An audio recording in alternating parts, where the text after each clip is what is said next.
You're in no position to dictate what we're going to feel. You don't have the cards right now.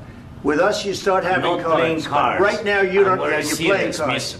You're playing cards. You're gambling with the lives of millions of people. You're gambling with World War III. You're gambling with World War III. The problem is, I've empowered you to be a tough guy, and I don't think you'd be a tough guy without the United States. And your people are very brave. But you're either going to make a deal or we're out. And if we're out, you'll fight it out. I don't think it's going to be pretty, but you'll fight it out. But you don't have the cards. But once we sign that deal, you're in a much better position. But you're not acting at all thankful. And that's not a nice thing. I'll be honest, that's not a nice thing. The United States of America, and for the good of the world. I'm aligned with the world. And I want to get this thing over with. You see the hatred he's got. During 2014 till 2022, the situation the same. The people have been dying on the contact line.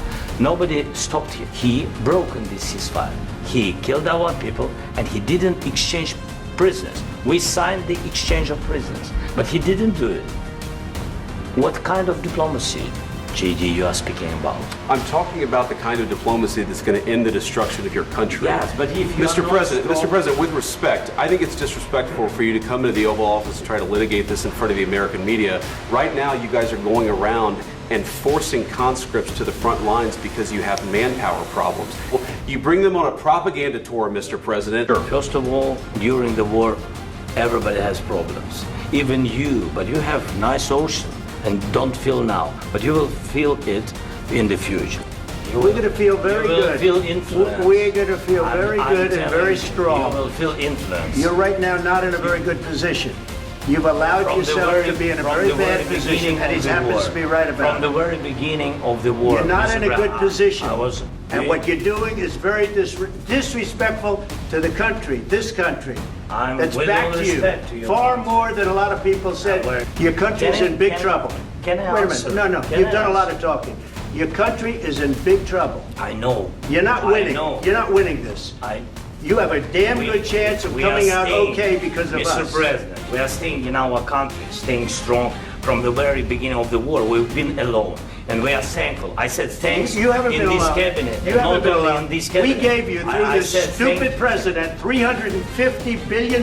You voted we gave for you your military president. equipment. And you men are brave, but they had to use our military. What about if you didn't have our military equipment, if you didn't have our military equipment, this war would have been over in 2 weeks. In 3 days. I heard it from Putin. In 3 days. Let's go litigate those disagreements rather than trying to fight it out in the American media when you're wrong. Then you tell us, I don't want a ceasefire. I don't want a ceasefire. I want to go and I want this.